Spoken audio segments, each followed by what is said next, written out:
Tai laba diena visi, šiandieną jums norėčiau pademonstruoti, kaip kurso temose jūs galėtumėte uždėti tam tikrus paveiksliukus. Čia dabar jūs matote, tarkim, yra temos pavadinimas kurso kortelėse ir tam tikros ikonos, bet galima uždėti ir tam tikrus atvaizdavimus pagal temą. Tai gali būti taip, kai yra kaip nuotrauka. Tai ką reikėtų padaryti? Tai visų pirma reikėtų savo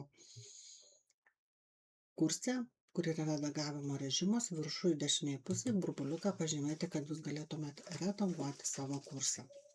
Tada reikėtų nueiti prie tam tikros temos.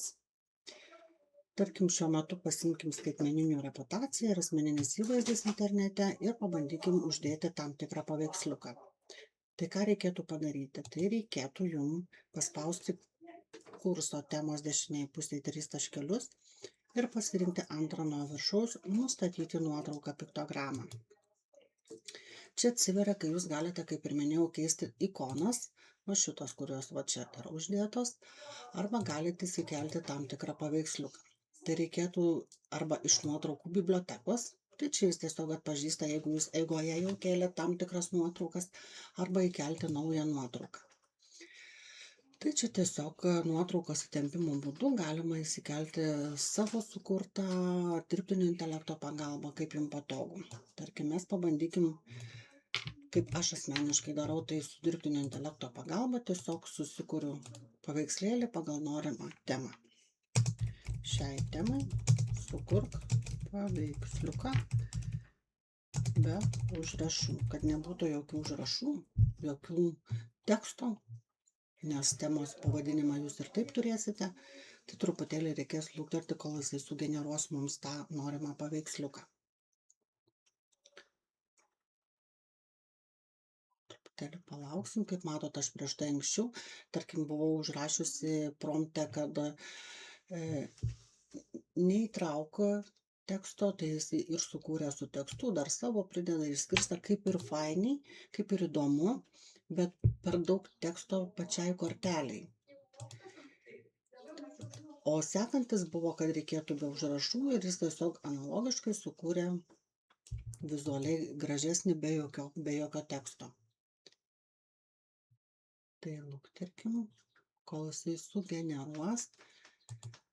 Tai mano kituose, kur yra kursas skaitmeninių kompetencijų tobulinimas, kur jūs visi esate įtraukti, taip pat matote, yra uždėtos ant tam tikrų temų. Čia tiesiog buvo pasirinktas vienodas pieštinio formato nuotraukos, kaip piešimas, bet lygiai taip pat buvo stengtas atvaizduoti pagal temas.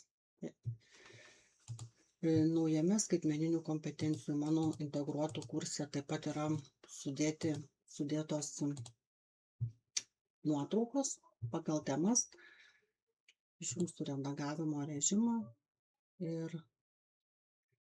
tiesiog dar svarstau truputėlį gal pakoreguoti, kad būtų kuo mažiau teksto.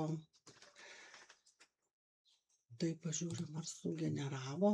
Na va, pagal mūsų duotą užklausas sugeneruotas paveiksliukas. Nu, man jis tikrai labai patinka ir tinkantis, tai aš jį atsisiųsiu. Tai reikėtų paspausti atsisiuntimo mygtuką. Atsisiunčiam ir tiesiog tempimo būdu iš atsiųstų failų mes šitą paveiksliuką įtempsime. Įrašysime keitimus ir jeigu nuėsime prie temų, matot, jau yra sukurtas ikona. Galite spausti pieštuko redagavimą ir toliau prisidėti. Tai gero naudojimo, išbandymo ir tiesiog, kad jūsų kursas taptų vizualiai tvarkingesnis, išraiškingesnis pasinaudoti šitą. Iki kitų kartų.